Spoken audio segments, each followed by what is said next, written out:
Hello दोस्तों, स्वागत है आपका मेरे YouTube चैनल कहानियों की गुल्लक में। तो आइए देखते हैं आज मैं आपके लिए कौन सी कहानी लेके आया हूँ। आज की कहानी का शीर्षक है आखिरी काम।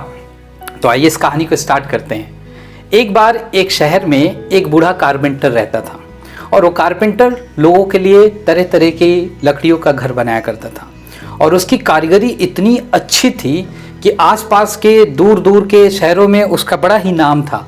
लोग उसके पास आते थे और अपनी रिक्वायरमेंट्स बताते थे और वो उनके लिए बहुत ही प्यारा और खूबसूरत लकड़ी का मकान बनाता था। इस चीज़ से उस कारपेंटर का जो मालिक था वो बहुत खुश रहता था। धीरे धीरे टाइम गुजरता गया और कारपेंटर बूढ़ा हो गया और उसे अब ऐसा फील होने लगा कि अब मुझे ये काम छोड़ देना चाहिए। जब ये बात उसके मन में आई तो उसने जाके अपने मालिक से ये बात कही। जब उसके मालिक ने ये बात सुना तो उसने कहा, आपके जैसा कारीगर ढूंढना तो मेरे लिए बहुत मुश्किल है और आज तक आपने जो मेरी सेवा की है उसको तो मैं शब्दों में बयां ही नहीं कर सकता। और हालांकि आपने ये डिसाइड किया है कि आप ये काम छोड़ना चाहते हो तो मैं आपके डिसीजन की रिस्पेक्ट करता हूँ, बट क्या मैं आपसे एक आखिरी काम करवा सकता हूँ। हालांकि कारपेंटर करना तो नहीं चाहता था, बट चूँकि उसने इतने सालों से उस अपने मालिक के लिए काम किया था, उसने बेमन होके भी बोल दिया, ठीक है मैं वो कर दूंगा।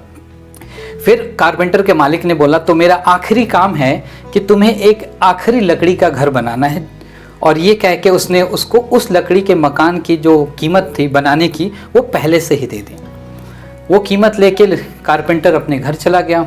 अगले दिन से वो आया और वो लकड़ी का मकान बनाना शुरू करता है। बट इस बार उसको उस मकान में बनाने में इतनी रुचि, इतना इंटरेस्ट नहीं था। सो वो जैसे तैसे काम करता था, कीले अपनी ठोकता था, उसको साफ करता था और जैसे तैसे करके उसने जल्दी जल्दी में उस मकान को कैसे भी बना दिया, क्योंकि उसके मन में ये बात आती थी ये तो मेरा आखिरी काम है, वैसे भी मुझे काम छोड़ना है, इतना ज़्यादा ध्यान क्यों लगाना, इतनी ज़्यादा मेहनत क्यों करनी। टाइम धीरे धीरे गुजरा और वो घर बन के तैयार हो गया।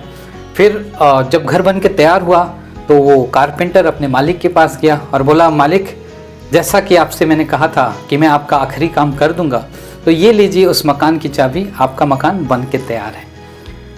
जो उसका मालिक था उसको लगा, रही वाह आपने तो बहुत जल्दी ये काम कर दिया। फिर उसने बोला कि कारपेंटर ने अपने मालिक से कहा कि आप मुझे इजाज़त दीजिए, और वो कह के जाने ही वाला था कि उसके मालिक ने उससे रोका और कहा कि आपने इतने सालों तक मेरी इतनी जो सेवा की है, भले ही मैंने उसके बदले में आपको पैसे दिए हैं, बट मैं आपका कृतज्ञ हूँ और इस वजह से मैं चाहता हूँ कि मैं आपको आपके रिटायरमेंट पे एक गिफ्ट दूँ और ये जो आखिरी मकान, आखिरी काम आपने किया है वो आपको सौंप दूँ। ये कह के मकान उस मालिक ने कारपेंटर को उस घर की चाबी दे दी। दोस्तों, जैसे ही इस कारपेंटर को उस घर की चाबी मिली, उसे फटाफट सब कुछ याद आने लगा कि कैसे उसने जल्दी जल्दी में उस घर को बनाया, कैसे उसने अपनी कुशल कारीगरता को उस घर में नहीं दिखाया और टाइम कम देके ऐसे तैसे करके उस घर को उसने बना दिया, क्योंकि उसने सोचा था ये आखिरी काम है और इसका क्या फ़ायदा होने वाला है। तो अब ये सारी बातें उस कारपेंटर को दिमाग में घूमने लगी और फिर उसने अपने आप से कहा, काश मैंने अपने इस आखिरी काम में भी अपना उतना ही हुनर दिखाया होता और अपनी उतनी ही स्किल्स दिखाई होती, अपनी उतनी ही मेहनत दिखाई होती और उतने ही लगन से, उतने ही अच्छे तरीके से मैंने इस आखिरी काम को, इस आखिरी मकान को भी बनाया होता। मुझे क्या पता था कि ये काम मुझे ही मिल जाए, ये मकान मुझे ही मिल जाएगा। दोस्तों, कहानी बड़ी छोटी सी थी और बड़ी ही सीधी सी थी, लेकिन इससे जो सीखने वाली बात ये है कि हम चाहे जो भी काम करते हैं, हर काम में हमें अपना 100% कमिटमेंट देना चाहिए। हमें ये नहीं सोचना चाहिए कि ये मेरा आज का आखिरी काम है, ये मेरा कल का आखिरी काम है और मैं अपना बेस्ट नहीं दूंगा तो क्या होगा, क्योंकि हमें नहीं पता कि हमारे कौन से काम का रिजल्ट हमारे लिए क्या बेनिफिट ला सकता है।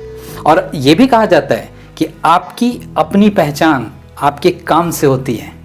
और कुछ एक एग्जाम्पल शेयर करता हूँ। आप सोचो ना, कई बार हमने क्रिकेट में देखा है कि जब कोई टीम हारने लगती है तो अपने शोल्डर्स डाउन कर लेते हैं और वो उस लगन से, उस मेहनत से फील्डिंग्स नहीं करते हैं या फिर बॉलिंग्स नहीं करते। उस केस में मोस्टली क्या होता है कि वो अपना 100% कमिटमेंट नहीं दे रहे होते हैं और वो 100% कमिटमेंट नहीं देते तो उस काम में उनकी रुचि नहीं होती है। रुचि ना होने की वजह से वो रिजल्ट नहीं देते। वहीं पे हमने कई बार देखा है, अगर कोई टीम मैच हार भी रही होती है और वो लास्ट बॉल तक फाइट करती है तो रिजल्ट और भी अलग हो सकता है, वो मैच वो जीत भी जाते हैं और ऐसे हमने कई मैचेस देखे हैं। सो इस वीडियो को एंड करते वक्त मैं बस आपसे यही एक चीज़ रिक्वेस्ट करूँगा, और ये चीज़ मैं भी सीख रहा हूँ कि जब भी कोई काम कीजिए अपना 100% कमिटमेंट दीजिए, क्योंकि याद रखिए आपका वो आखिरी काम आपकी पहचान बन सकता है। नमस्कार।